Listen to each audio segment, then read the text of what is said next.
শ্রদ্ধা জানাতে মালয়েশিয়ায় চলছে নানা আয়োজন। কুয়ালালামপুরে বাংলাদেশ হাই কমিশনে আয়োজিত অনুষ্ঠানে উপস্থিত হয়েছেন বহু প্রবাসী।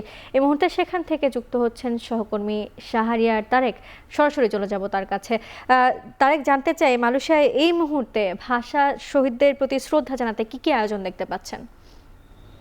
আজকে মালয়েশিয়াতে এই যে ইউনেস্কো জাতিসংঘের ইউনেস্কো কর্তৃক আন্তর্জাতিক মাতৃভাষার 25তম বর্ষ কিন্তু আজকে মালয়েশিয়াতে পালন করা হচ্ছে, এবং এই যে বাংলা ভাষার যে ইউনেস্কো কর্তৃক আন্তর্জাতিক মাতৃভাষা হিসেবে রূপান্তরিত হওয়ার ক্ষেত্রে কিন্তু প্রবাসীদের অগ্রণী ভূমিকা ছিল। আপনি নিশ্চয়ই জানেন যে দুজন কানাডান প্রবাসী তারা আসলে উদ্যোগ নিয়ে এই আন্তর্জাতিক মাতৃভাষা অর্থাৎ এই 21শে ফেব্রুয়ারিকে যাতে আন্তর্জাতিক মাতৃভাষা হিসেবে ঘোষণা করা হয় সেই জন্য তারা কাজ করেছিলেন।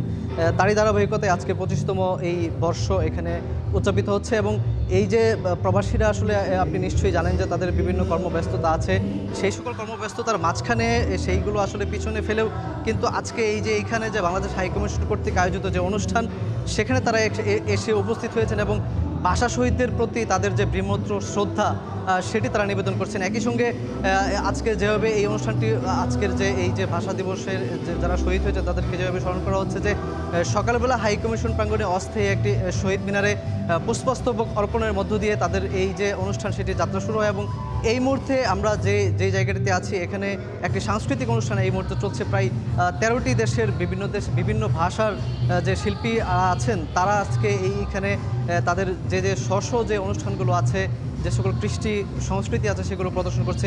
একই সঙ্গে এখানে বিভিন্ন দেশের বিভিন্ন কূটনৈতিক মিশনের অতিথিরা উপস্থিত হয়েছেন, সঙ্গে বেশ কিছু প্রবাসীরাও আসলে এখানে উপস্থিত হয়েছেন।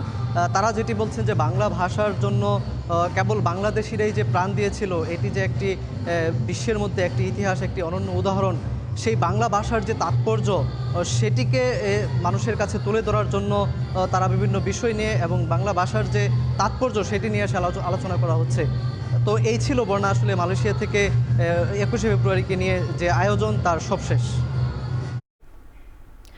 বাংলাদেশ ও ভারতের পশ্চিমবঙ্গ বাদে